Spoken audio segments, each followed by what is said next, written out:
bersamamu dan bersama rohmu. Inilah Injil Tuhan Yesus Kristus menurut Matius. Dimuliakanlah Tuhan.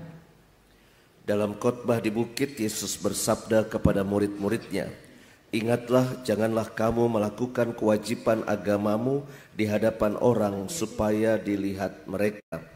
Karena jika demikian kamu tidak beroleh upah dari Bapamu yang di sorga. Jadi apabila engkau memberi sedekah, janganlah engkau menggembar-gemborkan hal itu, seperti yang dilakukan orang munafik di rumah-rumah ibadah, di lorong-lorong supaya dipuji orang. Sesungguhnya aku berkata kepadamu, mereka sudah mendapatkan upahnya.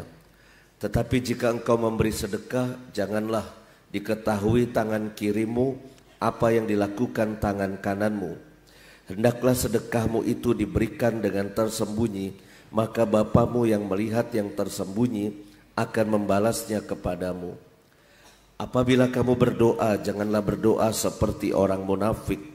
Mereka suka mengucapkan doanya dengan berdiri di dalam rumah-rumah ibadah dan pada tikungan-tikungan jalan raya, supaya mereka dilihat orang. Sesungguhnya aku berkata kepadamu, mereka sudah mendapatkan upahnya. Tapi engkau berdoa, masuklah ke dalam kamarmu, tutuplah pintu dan berdoalah kepada Bapa yang ada di tempat yang tersembunyi. Dengan demikian Bapamu yang melihat yang tersembunyi akan membalasnya kepadamu. Apabila kamu berpuasa, janganlah murah mukamu seperti orang-orang munafik. Mereka mengubah air mukanya supaya orang melihat bahwa mereka sedang berpuasa. Sesungguhnya aku berkata kepadamu, mereka sudah mendapatkan upahnya. Tapi apabila engkau berpuasa, minyakilah kepalamu dan cucilah mukamu, supaya jangan dilihat oleh orang bahwa engkau sedang berpuasa, melainkan hanya oleh Bapamu yang ada di tempat yang tersembunyi. Maka Bapamu yang melihat yang tersembunyi akan membalasnya kepadamu." Demikianlah sabda Tuhan. Terpujilah Kristus.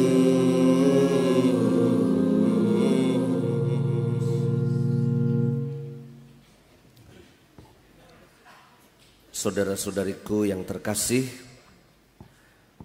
pada hari Rabu Abu ini baiklah kita merenungkan 3 keutamaan, yaitu berdoa, berpuasa, dan sedekah. Ini tertulis dalam bacaan Injil yang baru saja kita dengar. Dan bagi saya ini suatu segitiga. Segitiga yang harus ada semua di dalam diri kita. Kenapa? Kalau orang berpuasa tapi nggak pakai doa dan nggak pakai sedekah, itu bukan puasa orang Katolik namanya, bukan puasa rohani, itu namanya diet. Kalau cuma puasa nggak pakai doa, nggak pakai sedekah, itu diet namanya. Ya. Kalau puasa nggak pakai doa, diet. Puasa nggak pakai sedekah, itu namanya ngirit. Sedang pengen ngirit, kurangin makan, hemat, itu ngirit. Ya. Puasa nggak pakai sedekah, kita nggak memberikan kepada orang lain. Kalau sedekah nggak pakai doa atau nggak pakai puasa, Anda cuma jadi donatur biasa, donatur aja. Ya, seperti dimintain sumbangan oleh orang-orang tanpa doa, lalu Anda donatur aja. Ya. Tapi kalau doa doang terus ya. Lalu nggak pakai sedekah, nggak pakai puasa, ya. Itu mungkin kita akan sampai ke titik menjadi orang yang spiritualistis. Apa-apa diselesaikan dengan doa. Padahal mungkin kita juga harus melakukan sebuah tindakan nyata. Kalau ada orang sedang susah di depan kita, lalu kita cukup doain, nggak selesai persoalannya. Kalau sekarang banyak yang sedang banjir, lalu padahal kita punya sesuatu, lalu kita nggak berbuat apa-apa, ya kita nggak nolong sedikit pun. Kemarin saya sempat keliling ke daerah Bekasi ya, dan ngelihat betul bagaimana banjir sungguh-sungguh parah di sana ya. Sebetulnya aneh juga, Jakarta Timur, Bekasi kena banjir, daerah Jakarta Barat juga kena banjir juga. Padahal Jakarta Barat mungkin jauh dari Jagorawi, dari Bogor dan sebagainya.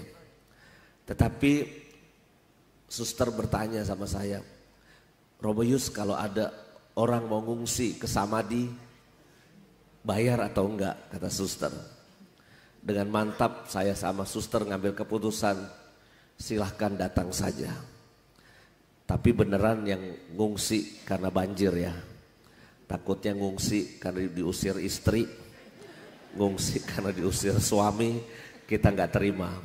Tapi karena memang kasus seperti ini, Samadhi saya kira sudah cukup terbiasa menerima mereka-mereka yang harus mengungsi dari rumahnya. Ya ingat zaman Covid dulu saya kira ya.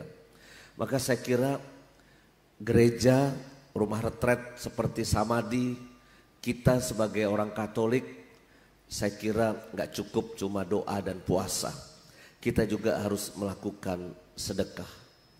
Dan satu keutamaan lain, 3 hal itu, doa, puasa, sedekah itu, di samping harus kita lakukan 3-tiganya, itu kita harus melakukannya jangan seperti orang munafik. Orang munafik itu pengen kelihatan bahwa dia sedekah, dia sedang rajin doa, dia sedang memberi sedekah. Dia pengen kelihatan. Dan Tuhan gak suka tentang hal itu.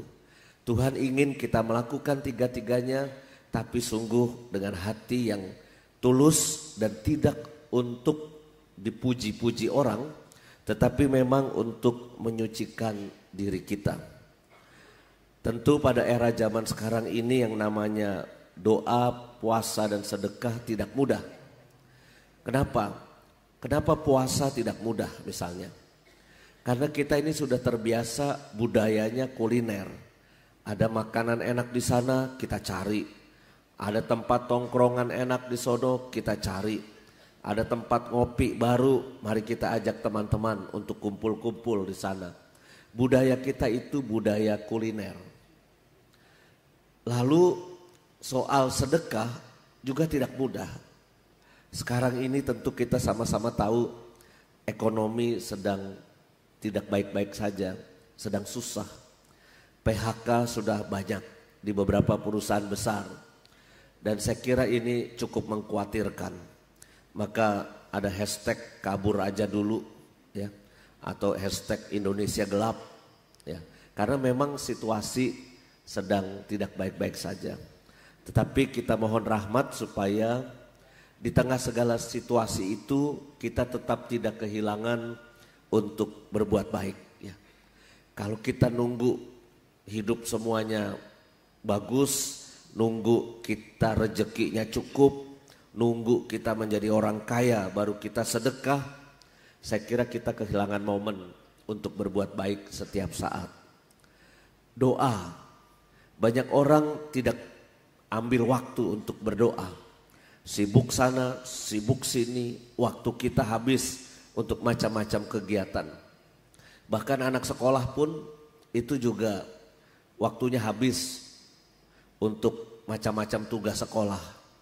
Dulu waktu Romo sekolah ya, jam 12 sudah pulang. Jam 12 sudah pulang, karena apa? Yang siang mau masuk. Kalau sekarang anak-anak sekolah itu harus sampai jam berapa pulang sekolah anak Strada? Jam 3? 12 juga? Oh sama berarti ya Strada ya. Tapi beberapa sekolah itu bisa pulangnya sampai jam 3, jam setengah 4, PR-nya banyak dan sebagainya. Udah gitu orang tua juga kasih les tambahan, sehingga kadangkala kita menjadi manusia yang sibuk ya. Kita kurang waktu untuk ambil waktu hening dan berdoa. Maka saya kira Rabu Abu ini menjadi momen buat kita untuk kembali ke 3 keutamaan itu ya. Doa, puasa, sedekah, kita ambil waktu untuk itu, untuk penyucian diri kita. Kemuliaan kepada Bapa dan Putra dan Roh Kudus, seperti pada permulaan, sekarang, selalu, dan sepanjang segala abad. Amin. Kita akan memasuki upacara pemberkatan dan juga penorehan abu di dahi kita.